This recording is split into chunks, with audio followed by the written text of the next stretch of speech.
আসসালামু আলাইকুম বন্ধুরা, বিদেশি উচ্চশিক্ষা এবং স্কলারশিপের একটি গুরুত্বপূর্ণ আপডেট ভিডিওতে তোমাদের সবাইকে স্বাগত জানাচ্ছি। বন্ধুরা, ইউরোপের একটি অন্যতম দেশ লিথুনিয়া। দেশটি সেনজেনভুক্ত দেশ এবং বাল্টিক কান্ট্রি। দেশটি ছোট হলেও ইউরোপের অন্যান্য দেশের মতো এই দেশটিও ভালো অবস্থানে রয়েছে। টিউশন ফিস কম, ভিসার রেশিও সহ নানাবিধ কারণেই অনেকেই লিথুনিয়াকে এখন স্টাডির জন্য বেছে নিচ্ছেন।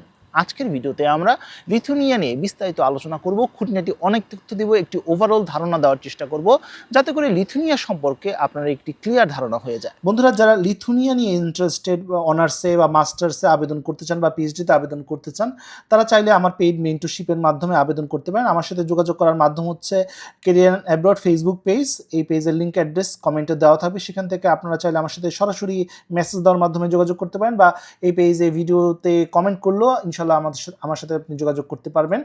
এছাড়া আমার ইউটিউব চ্যানেল রয়েছে, এটাতেও আপনারা সবসময় আপডেট পাবেন। এছাড়া আমার ওয়েবসাইট রয়েছে, সেটার মাধ্যমেও আপনারা চাইলে আমার সাথে যোগাযোগ করতে পারেন। এছাড়া ইমেল অ্যাড্রেস দিয়ে দেবো যাতে করে আপনারা সহজেই যোগাযোগ করতে পারেন। মোট কথা, যারা লিথুনিয়া নিয়ে ইন্টারেস্টেড তারা কিন্তু চাইলে আমার সাথে যোগাযোগ করে পেইড মেন্টরশিপের মাধ্যমে আগামী ফেব্রুয়ারি ইনটেক বা পরের ইনটেকগুলোতেও আমার সাথে আলোচনা করে আপনারা আবেদন করতে পারেন। ইনশাল্লাহ প্রতিটি ক্ষেত্রে আমার সহযোগিতা আপনারা পাচ্ছেন। প্রথমেই আসি সুযোগ সুবিধা নিয়ে আলোচনা, কারণ সুযোগ সুবিধা জানা থাকলে হয়তো লিথুনিয়ার ব্যাপারে আপনি আরো বেশি আগ্রহী হবে। প্রথম সুবিধাটি হচ্ছে দেশটি সেনজেনভুক্ত একটি দেশ।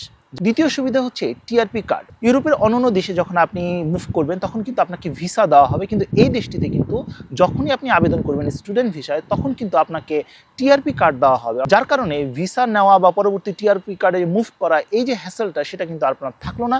সরাসরি কিন্তু আপনি টিআরপি কার্ড নিয়ে ইউরোপে মুভ করতে পারবেন। এটা কিন্তু দ্বিতীয় সুবিধা। তৃতীয় সুবিধাটি হচ্ছে এখানে খরচ অনেক কম, অর্থাৎ টিউশন ফিস বা অন্যান্য লিভিং এক্সপেন্স এগুলো খুব কম, তাই খুব সহজে কিন্তু আপনি এখানে থাকতে পারবেন বা চলাফেরা করতে পারবেন। চতুর্থ সুবিধা হচ্ছে ব্যাংক সলভেন্সি করতে পারেন। এটা শুধু দেখাতেই হবে, এটা ব্লক করতে হবে না।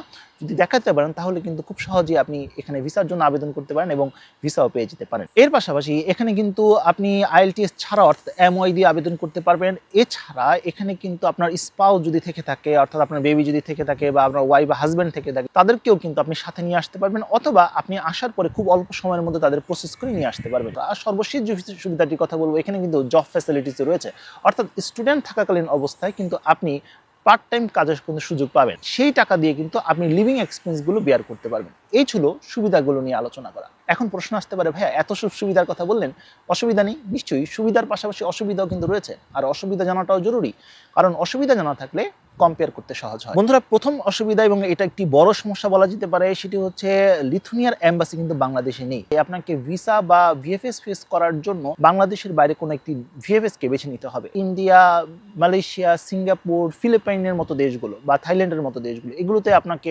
ভিসার জন্য বা ভিএফএস এর জন্য আপনাকে যেতে হবে। এখন অনেকেই প্রশ্ন করতে পারেন, ভাই এটা তো আরো বেশি কস্টলি হয়ে গেল। হ্যাঁ, অবশ্যই কস্টলি হয়ে গেল, কিন্তু ওভারঅল যদি আপনি চিন্তা করেন যে টিউশন ফি কম দিচ্ছি, ব্যাংক ব্যালেন্সও কম লাগছে এবং ভিসার খরচটা যদি আপনি ক্যালকুলেট করেন, তাহলে কিন্তু অন্যান্য যে দেশগুলো রয়েছে সেই দেশগুলোর তুলনায় কিন্তু লিথুনিয়া কিন্তু একটি ভালো অপশন হতে পারে। দ্বিতীয় একটি সমস্যা রয়েছে, সেটি হচ্ছে লিগ্যালাইজেশন ফি। লিথুনিয়াতে এম্বাসিতে আবেদন করার জন্য বা আপনার ভিসা বা ভিএফএস ফেস করার জন্য আপনাকে পুলিশ ক্লিয়ারেন্স সার্টিফিকেট জমা দিতে হবে, এবং এই পুলিশ ক্লিয়ারেন্স সার্টিফিকেটটি ডাবল লিগ্যালাইজেশন করতে হবে।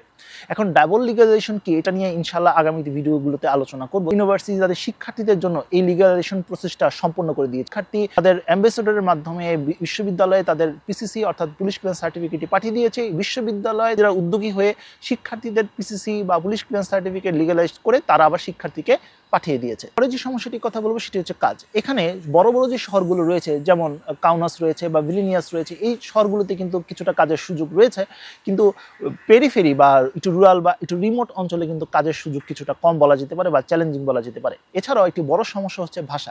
এখানকার যে লোকাল ল্যাঙ্গুয়েজ সেটি হচ্ছে লিথুনিয়ান ভাষা বা রাশিয়ানও তারা বলতে পারে বা বুঝতে পারে। এখানে ইংলিশের ব্যবহারটা কিছুটা কম, তাই এখানে জব পাওয়ার ক্ষেত্রে এই বিষয়টাকে অবশ্যই আপনাকে কনসিডারে রাখতে হবে। অনেকেই একটি প্রশ্ন করেন যে ভাইয়া এখানে কাজ করে বা পার্ট টাইম জব করে কি লিভিং এক্সপেন্সগুলো এবং টিউশন ফিগুলো মেটানো সম্ভব? হ্যাঁ, আপনি যদি একটু বেশি কাজ করেন সেক্ষেত্রে হ্যাঁ এটা সম্ভব যে আপনার লিভিং কস্ট এবং টিউশন ফি মেটানো এটা সম্ভব, কারণ এখানে লিভিং কস্ট কম এবং টিউশন ফিটাও কম।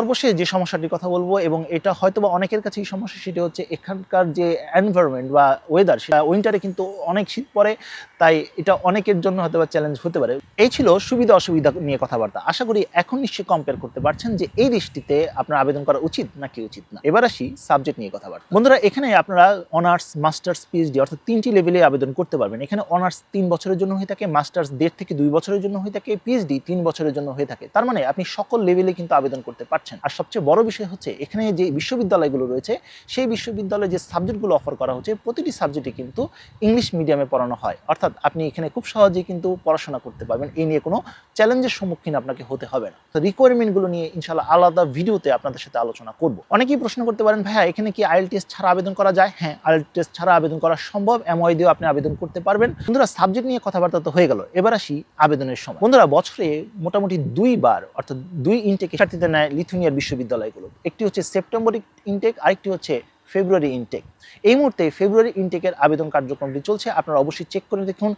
এই মুহূর্তে আপনি যদি আবেদন করতে চান তাহলে কিন্তু আবেদনটি সেরে নিতে পারেন। আবেদন কিভাবে করতে হয়, কি প্রসেসে করতে হয়, আমি ইনশাআল্লাহ এটা নিয়েও আলাদা একটি ভিডিওতে আলোচনা করব। এটাও জানিয়ে রাখি বন্ধুরা, এখানে প্রতিটি বিশ্ববিদ্যালয়ে আবেদন করার জন্য আলাদা আলাদা অ্যাপ্লিকেশন ফি প্রযোজ্য। যেমন ভিলিনিয়াস ইউনিভার্সিটিতে আবেদন করার জন্য 100 ইউরোর মতো খরচা হতে পারে, আর অন্যান্য বিশ্ববিদ্যালয়ে 100 থেকে 150 বা 180 ইউরো পর্যন্ত খরচা হতে পারে। এখন অনেকেই প্রশ্ন করতে পারেন, ভাইয়া এখানে পড়াশোনার জন্য খরচ কেমন? বন্ধুরা, এখানে লেভেল ভেদে আপনাকে 1 বছরের টিউশন ফি একবারে দিতে হবে। আপনারা ধরে নিতে পারেন লেভেল ভেদে 5 লক্ষ থেকে 7 লক্ষ টাকা পর্যন্ত বছরে আপনাকে পে করতে হতে পারে। অবশ্যই এটা কোর্স ভেদে এবং লেভেল ভেদে। খরচ নিয়ে কথাবার্তা তো হয়ে গেল, এবার আসি ডকুমেন্টস নিয়ে আলোচনা। অর্থাৎ লিথুনিয়ার বিশ্ববিদ্যালয়গুলোতে আবেদন করার জন্য কি কি ডকুমেন্টসের প্রয়োজন হবে। বন্ধুরা, শুধুমাত্র লিথুনিয়া না, পৃথিবীর যেই দেশেই আপনি আবেদন করতে যান না কেন আপনাকে ডকুমেন্টস রেডি করতে হবে। এখন আমি যে ডকুমেন্টসগুলোর কথা বললাম সেই ডকুমেন্টসগুলো কিন্তু আপনি একবার রেডি করতে পারলে শুধু লিথুনিয়া না অন্যান্য দেশেও আপনি আবেদন করতে পারবেন। প্রথম যে ডকুমেন্টসটির কথা বলবো সেটি হচ্ছে পাসপোর্ট। পাসপোর্ট ছাড়া কিন্তু আপনি অনেক দেশে আবেদন করতে পারবেন না, তাই পাসপোর্টটি করিয়ে নেওয়ার অনুরোধ করছি।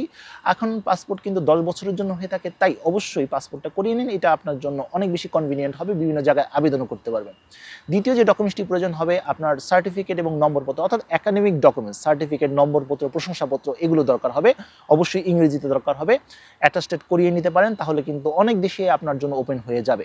তৃতীয় যে ডকুমেন্টসটি প্রয়োজন হবে আপনার এমওআই সার্টিফিকেট বা আইএলটিএস প্রয়োজন হবে। বিশ্ববিদ্যালয় অনুযায়ী রিকোয়ারমেন্ট অনুযায়ী আপনাকে জমা দিতে হবে। আপনার রেকমেন্ডেশন লেটার প্রয়োজন হবে বা রেকমেন্ডেশন ইনফরমেশন প্রয়োজন হবে। এছাড়াও প্রয়োজন হবে সিভি, একটি ইউরোপাস ফরম্যাটে সিভি হলে ভালো হয়। আমার চ্যানেলে ইউরোপাস সিভি কিভাবে তৈরি করতে হবে এই নিয়ে অলরেডি একটি ভিডিও রয়েছে। রেকমেন্ডেশন লেটার প্রয়োজন হবে। রেকমেন্ডেশন লেটার কিভাবে তৈরি করতে হবে, কিভাবে আপনি পেতে পারেন এ নিয়েও কিন্তু আমার চ্যানেলে ভিডিও রয়েছে, চাইলে দেখে নিতে পারেন। এছাড়া সবচেয়ে গুরুত্বপূর্ণ যে জিনিসটি লাগবে সেটি হচ্ছে পিসিসি অর্থাৎ পুলিশ ক্লিয়ারেন্স সার্টিফিকেটটি প্রয়োজন হবে। তবে আবেদন করার সময় প্রয়োজন হবে না, এটা পরবর্তীতে ভিসার জন্য প্রয়োজন হবে। এছাড়া extra curricular activity, achievement, work experience যদি থেকে থাকে তাহলে অবশ্যই অন্য শিক্ষার্থীদের তুলনায় আপনি এগিয়ে থাকবেন। সর্বোপরি একটি ডকুমেন্টসের কথা বলবো, সেটি হচ্ছে মোটিভেশন লেটার। অবশ্যই এটা খুবই গুরুত্বপূর্ণ। অনেক ক্ষেত্রে দেখা যায় ভালো রেজাল্ট থাকার পরেও অনেক শিক্ষার্থী এই মোটিভেশন লেটারের কারণে কিন্তু তারা রিজেক্টেড হয়ে যায়। তাই মোটিভেশন লেটারের উপর জোর দেওয়ার অনুরোধ করছি, এবং মোটিভেশন লেটারটি উপর ভিত্তি করবে আপনার অ্যাডমিশন পাবেন নাকি পাবেন না। তাই এটার উপর জোর দিয়ে মনোযোগ দিয়ে খুব ভালোভাবে লেখার অনুরোধ করছি, তাহলে কিন্তু আপনার অ্যাডমিশনটা সহজ হয়ে যাবে। এবার আসি আবেদন এবং এর ধাপসমূহ। বন্ধুরা, আবেদন করার 10টি ধাপ রয়েছে। এই 10টি ধাপ যদি আপনি ধাপে ধাপে সঠিকভাবে আপনি পূরণ করতে পারেন বা করতে পারেন, আশা করি লিথুনিয়া আসাটা আপনার জন্য অনেক বেশি সহজ হয়ে যাবে। প্রথম যে কাজটি সেটি হচ্ছে কোর্স সার্চ করা। ইনশাআল্লাহ আগামী তো আলাদা ভিডিও থাকবে, সেখানে আমি আপনাদেরকে দেখিয়ে দিব কোর্স সার্চ করে কিভাবে আবেদন করতে হয়। এ ছিল প্রথম কাজ। দ্বিতীয় কাজটি হচ্ছে আপনি যে বিশ্ববিদ্যালয়ে আবেদন করতে চান সেই বিশ্ববিদ্যালয়ে যে ড্রিম অ্যাপ্লাই পোর্টালটি থাকবে সেখানে আপনার ডকুমেন্টস এবং তথ্যগুলো আপলোড করতে হবে বা তথ্যগুলো দিতে হবে। দেওয়ার পর সেখানে অ্যাপ্লাই করতে হবে। অ্যাপ্লাই করার পর আপনার অ্যাপ্লিকেশন ফি পেমেন্ট করতে হবে বিশ্ববিদ্যালয়ের নিয়ম অনুযায়ী। সেটা হতে পারে ডুয়েল কারেন্সি কার্ডের মাধ্যমে বা ব্যাংকের মাধ্যমে আপনাকে পেমেন্ট করতে হতে পারে। বিশ্ববিদ্যালয় সেটা আপনাকে ইনস্ট্রাকশন দিবে। তৃতীয় ধাপটি খুব গুরুত্বপূর্ণ। যখন আপনি আবেদন করবেন এবং পেমেন্টও সম্পন্ন হয়ে যাবে, বিশ্ববিদ্যালয় আপনাকে কনফার্ম করবে এবং একটি ইন্টারভিউ ডেট আপনাকে দেওয়া হবে। অনলাইন ইন্টারভিউ হবে, সেটা জুমের মাধ্যমে হতে পারে, স্কাইপের মাধ্যমে হতে পারে বা টিমসের মাধ্যমে হতে পারে। ইন্টারভিউটি কমপ্লিট করার পরে আসবে এর পরের ধাপ, অর্থাৎ এরপর বিশ্ববিদ্যালয় কর্তৃপক্ষ আপনাকে একটি প্রি অ্যাকসেপ্টেন্স লেটার দিয়ে দিবে যদি আপনি সিলেক্টেড হন, এবং আপনাকে 10 থেকে 15 দিন মতো সময় দিবে টিউশন ফি পে করার জন্য। তাই খুব অল্প সময়ের মধ্যে আপনাকে টিউশন ফি পে করতে হবে। সেটা আপনি কার্ডের মাধ্যমে দিতে পারেন বা স্টুডেন্ট অ্যাকাউন্টের মাধ্যমে দিতে পারেন, অথবা বিশ্ববিদ্যালয় যে প্রক্রিয়াটি বলবে সেই প্রক্রিয়ার মাধ্যমে আপনি টিউশন ফিটি পেমেন্ট করতে পারেন। টিউশন ফি পেমেন্ট করার পরে আসবে নেক্সট স্টেপ, অর্থাৎ সেই স্টেপে বিশ্ববিদ্যালয় কর্তৃপক্ষ আপনাকে একটি ফাইনাল অফার লেটার দিয়ে দিবে। অর্থাৎ অ্যাকসেপ্টেন্স লেটার দিয়ে দিবে। বন্ধুরা এর পরের স্টেপটি খুবই গুরুত্বপূর্ণ, সেটি হচ্ছে আপনাকে ভিসার জন্য আবেদন করতে হবে। লিথুনিয়াতে ভিসার আবেদন করার পোর্টাল নামটি হচ্ছে মিগ্রিস, অর্থাৎ মিগ্রিসে আপনাকে আবেদন করতে হবে। মিগ্রিসে যখন আপনি আবেদন করবেন তখন আপনাকে ভিএফএস চয়েস করতে হবে, অর্থাৎ কোন এম্বাসিতে আপনি ভিএফএস অর্থাৎ আপনার কাগজপত্র জমা দিতে চান।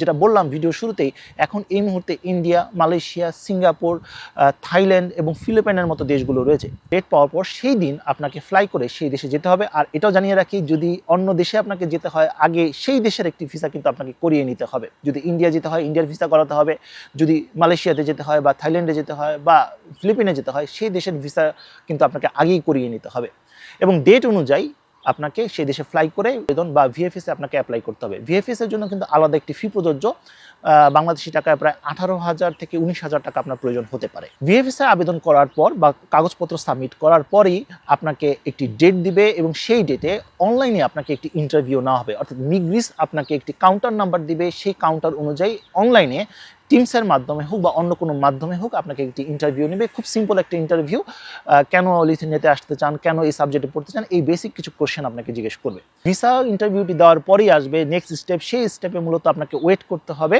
অর্থাৎ আপনাকে দেশে চলে আসতে হবে। দেশে চলে আসার পর ওয়েট করতে হবে। এরপর আপনার যদি ভিসা গ্র্যান্টেড হয়ে যায় বা ভিসা দিয়ে দেওয়া হয় তাহলে কিন্তু আপনি মেল পাবেন এবং সেখানে বলা হবে যে আপনার টিআরপি প্রডিউসড হয়ে গেছে। এরপর আপনাকে ওয়েট করতে হবে পিক আপ মেলের জন্য, অর্থাৎ আপনার টিআরপি কবে আপনি ওখান ভিএফএস থেকে কালেক্ট করবেন সেই ডেট আপনার জন্য ওয়েট করতে হবে। ভিএফএস অথবা মিগ্রিস আপনাকে সেই ইমেলটি পাঠিয়ে দিবে, জানিয়ে দিবে কবে কখন আপনি আপনার টিআরপি কালেকশন করবেন এবং সেই ডেট অনুযায়ী আপনাকে আবারও সেই দেশে যেতে হবে।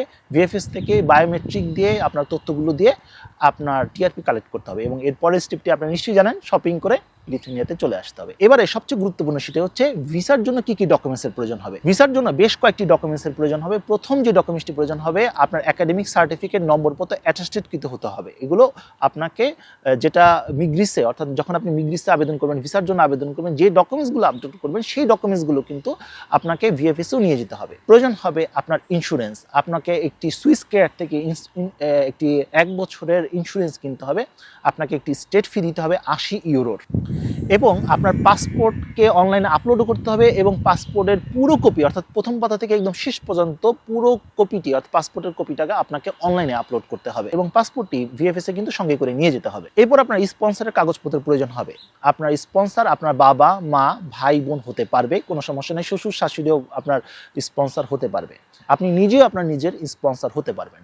স্পন্সরের ক্ষেত্রে আপনি যদি স্পন্সর হন সেই ক্ষেত্রে এফিডেভিটের প্রয়োজন নেই, তবে আপনি ছাড়া অন্য কেউ যদি স্পন্সর হয়ে থাকে সেক্ষেত্রে আপনার স্পন্সরের এফিডেভিট প্রয়োজন হবে, ব্যাংক সলভেন্সি প্রয়োজন হবে এবং প্রয়োজন হবে ব্যাংক স্টেট। এরপর যে সবচেয়ে গুরুত্বপূর্ণ যে ডকুমেন্টসটি প্রয়োজন হবে সেটি হচ্ছে পুলিশ ক্লিয়ারেন্স ডাবল লিগালাইজেশন, যেটা এই নিয়ে আলোচনা করলাম। অর্থাৎ আপনার পুলিশ ক্লিয়ারেন্সটি ডাবল লিগালাইজেশন করা থাকলে সেটা কিন্তু আপনার ভিএফএসে জমা দিতে হবে, তারা এটা অবশ্যই দেখতে চাইবে। এছাড়া আপনার যে টিউশন ফি যে ইনভয়েসটা ছিল পেমেন্ট করেছেন সেটা, আপনার ফাইনাল অফার লেটার, এই ডকুমেন্টসগুলো অবশ্যই সাবমিট করতে হবে। তার উপরে অতিরিক্ত যদি কোনো ডকুমেন্টস থেকে থাকে সেটাও আপনি অনলাইনে আপলোড করতে পারেন এবং আপনি চাইলে সেটা ভিএফএসও সাবমিট করতে পারেন। মোট কথা, অনলাইনে যে ডকুমেন্টসগুলো বা তথ্যগুলো আপনি দিবেন সেই আলোকেই কিন্তু আপনাকে ডকুমেন্টসগুলো কিন্তু অরিজিনাল ডকুমেন্টসগুলো কিন্তু আপনাকে ভিএফএসও দেখাতে হবে বা সাবমিট করতে হবে। বন্ধুরা, এটি একটি সেনজেনভুক্ত দেশ এবং এখানেও কিন্তু অন্যান্য সেনজেনভুক্ত দেশের মতোই কিন্তু নিয়মকানুন রয়েছে, তাই এখানেও কিন্তু পিআরের একটি সুযোগ রয়েছে।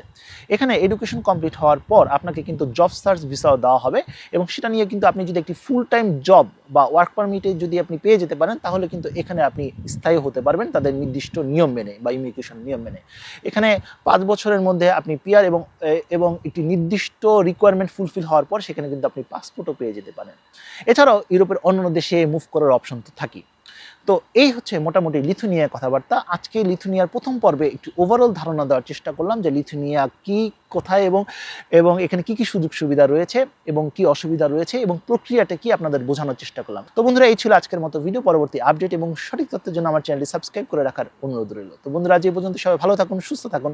দেখা হবে আগামী কোনো ভিডিওতে। সেই পর্যন্ত আল্লাহ হাফিজ।